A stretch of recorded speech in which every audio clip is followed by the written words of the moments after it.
ये प्रतिशोध चाहते हैं और यही हम सबसे बड़ी भूल कर बैठते हैं। तो क्या किया जाए?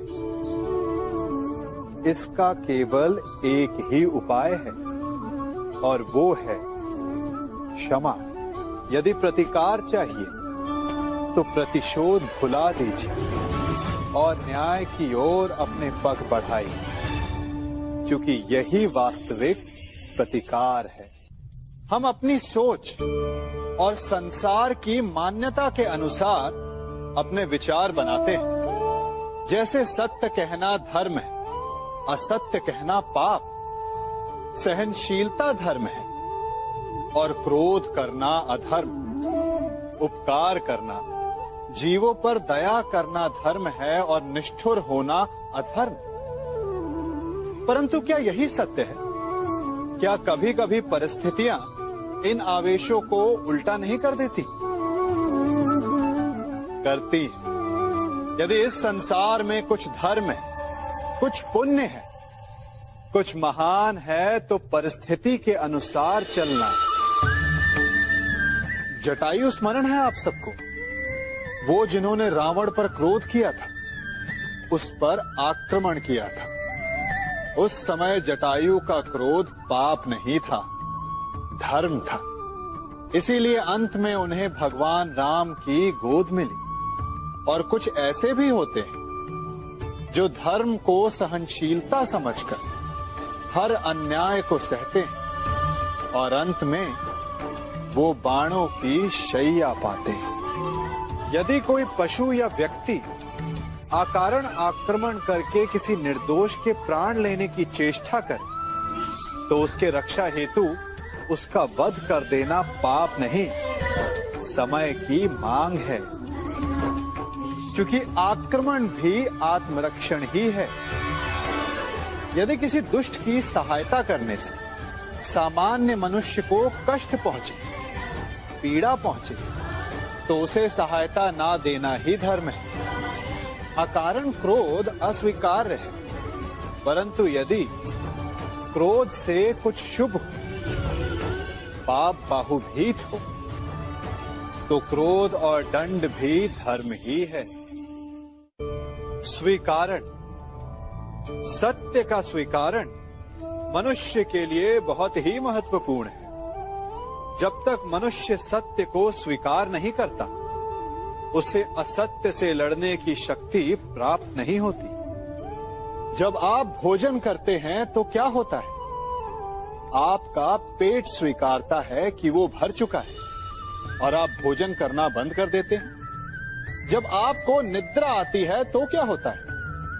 आपका मन स्वीकारता है कि आपका शरीर थक चुका है और उसे विश्राम की आवश्यकता है। उसी प्रकार जब आपको किसी व्यसन को रोकना हो तो आपको स्वीकारना पड़ता है कि बहुत हो चुका, चाहे वो लालच हो या मदिरापान।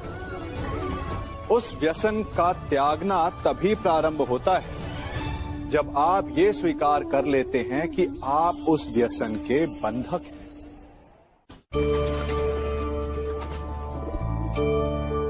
इन पक्षियों को देख रहे हैं आप? इनका उड़ना वायु में इतना संतुलन मुक्त कर देता है ना?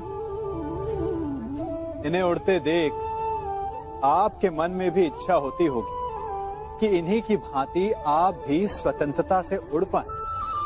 ईर्ष्या होती है ना, जब आप इन्हें खुले आकाश में ऐसे विचरण करते देखते हैं। पर कभी सोचा है इस उड़ान को, इस स्वतंत्रता को पाने के लिए कितना परिश्रम, कितना अभ्यास किया होगा इन्होंने? आकाश में उड़ने से पूर्व धरती पर कितना गहन परिश्रम किया होगा इन्होंने? इनके माता पिता ने पहली बार जब इन्हें पंख फड़फड़ाने को उकसाया होगा तो कितनी बार गिरे होंगे? पहली बार वायु में उड़ते समय कितना भय लगा होगा इन्हें? अपनी पहली उड़ान के पश्चात धरती पर उतरते समय गिरकर कितनी चोट खाई होगी? इस उड़ान का, इस स्वतंत्रता का ये मूल है। यदि आप ये दे सकते हैं तो अवश्य आप भी इस स्वतंत्रता को पा सकते हैं। इन पक्षियों की भांति ही अपने चारों ओर जब भी आप किसी सफल मनुष्य को देखें तो उससे ईर्ष्या ना करें, उसके परिश्रम और पीड़ा को समझने का प्रयास करें जो उसने यहां तक पहुंचने में पाई है। प्रेरणा लें, प्रयास करें और स्वयं भी सफल हो जाएं। हमारे जीवन का मूल आधार है करुणा। करुणा क्या है? करुणा दया नहीं, करुणा वो भाव है जिससे हम दूसरे की समस्या को समझते हैं।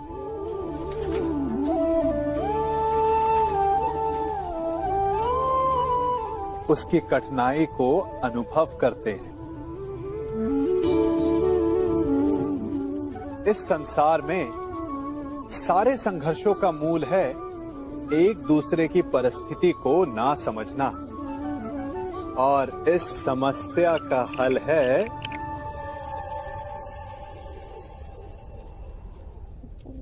करुणा।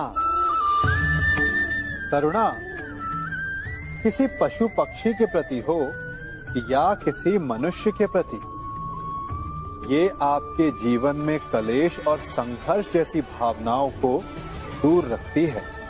और जिस दिन आप दूसरे को करुणा के दृष्टिकोण से देखेंगे, आपको उसकी समस्या समझ आएगी और उसे आपकी, और उस दिन हर संघर्ष का अंत हो जाएगा।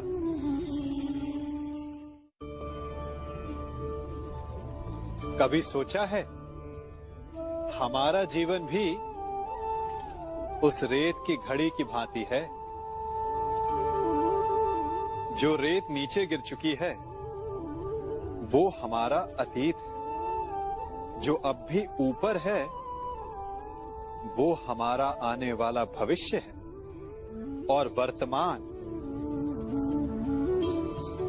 ये संकुचित स्थल है जहां से धीरे धीरे करके रेत गिर रही है। अर्थात हमारे पास जीने के लिए यही एक क्षण है।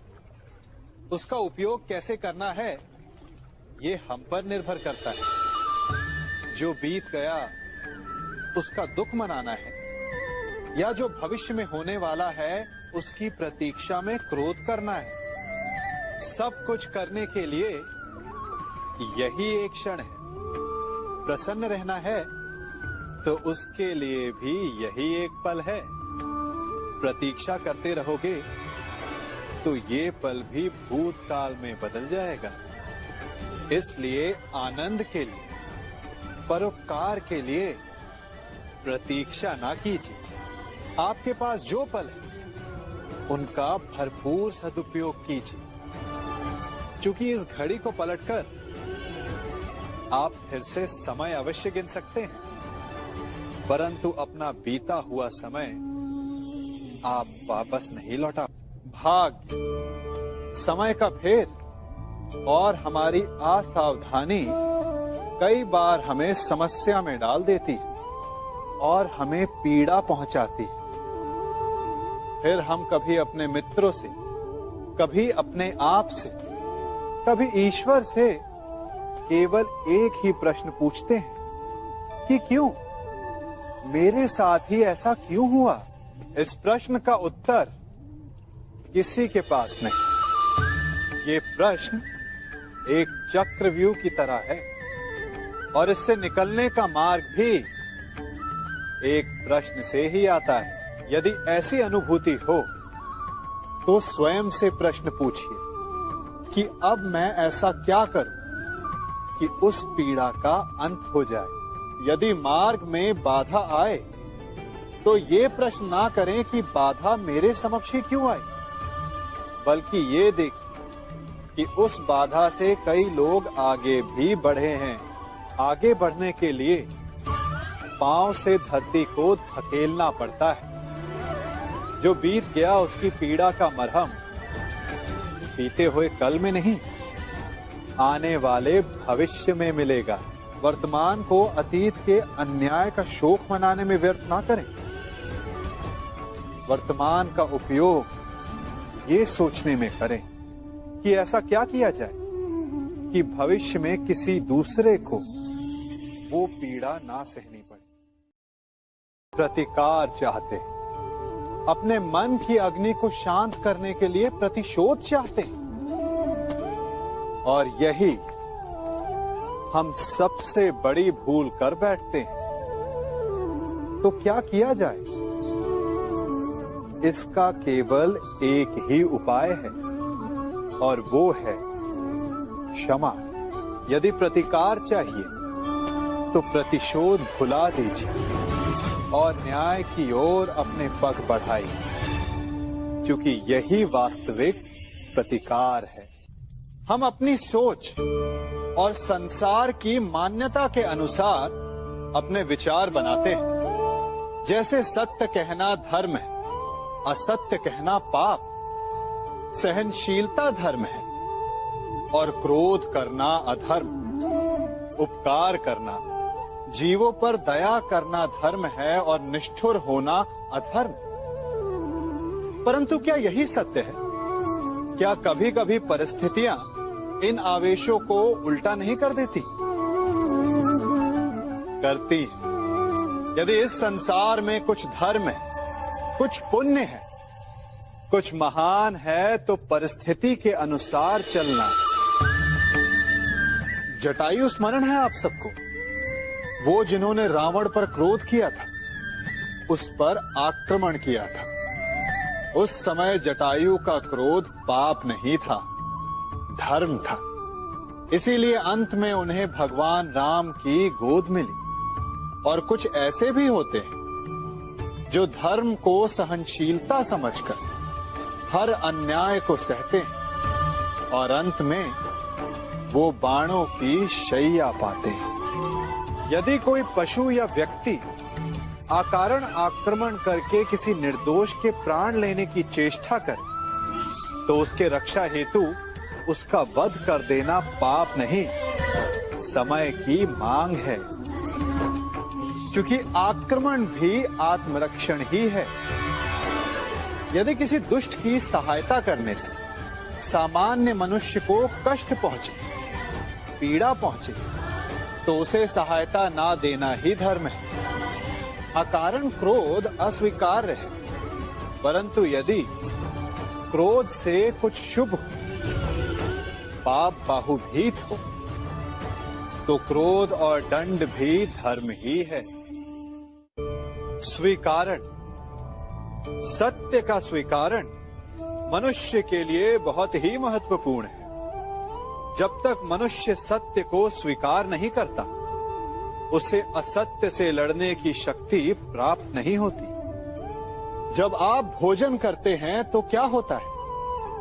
आपका पेट स्वीकारता है कि वो भर चुका है और आप भोजन करना बंद कर देते हैं।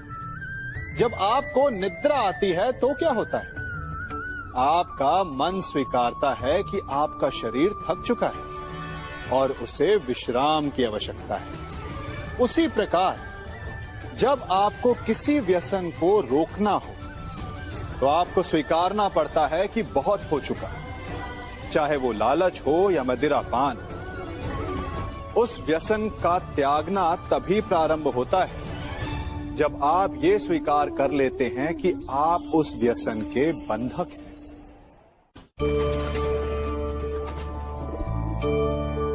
इन पक्षियों को देख रहे हैं आप?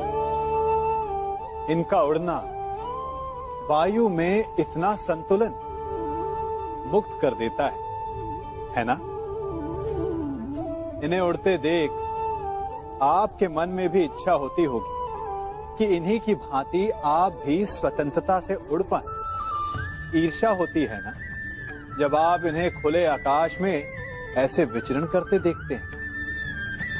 पर कभी सोचा है इस उड़ान को, इस स्वतंत्रता को पाने के लिए कितना परिश्रम, कितना अभ्यास किया होगा इन्होंने? आकाश में उड़ने से पूर्व धरती पर कितना गहन परिश्रम किया होगा इन्होंने। इनके माता पिता ने पहली बार जब इन्हें पंख फड़फड़ाने को उकसाया होगा तो कितनी बार गिरे होंगे। पहली बार वायु में उड़ते समय कितना भय लगा होगा इन्हें। अपनी पहली उड़ान के पश्चात धरती पर उतरते समय गिरकर कितनी चोट खाई होगी। इस उड़ान का, इस स्वतंत्रता का ये मूल है। यदि आप ये दे सकते हैं तो अवश्य आप भी इस स्वतंत्रता को पा सकते हैं। इन पक्षियों की भांति ही अपने चारों ओर जब भी आप किसी सफल मनुष्य को देखें तो उससे ईर्ष्या ना करें। उसके परिश्रम और पीड़ा को समझने का प्रयास करें जो उसने यहां तक पहुंचने में पाई है। प्रेरणा लें, प्रयास करें और स्वयं भी सफल हो जाएं। हमारे जीवन का मूल आधार है करुणा। करुणा क्या है? करुणा दया नहीं, करुणा वो भाव है जिससे हम दूसरे की समस्या को समझते हैं।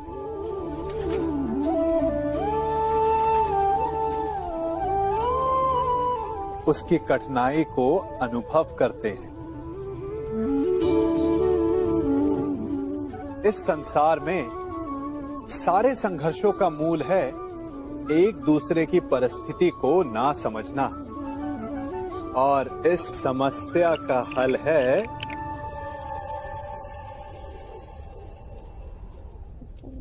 करुणा। करुणा किसी पशु पक्षी के प्रति हो या किसी मनुष्य के प्रति, ये आपके जीवन में कलेश और संघर्ष जैसी भावनाओं को दूर रखती है। और जिस दिन आप दूसरे को करुणा के दृष्टिकोण से देखेंगे, आपको उसकी समस्या समझ आएगी और उसे आपकी, और उस दिन हर संघर्ष का अंत हो जाएगा।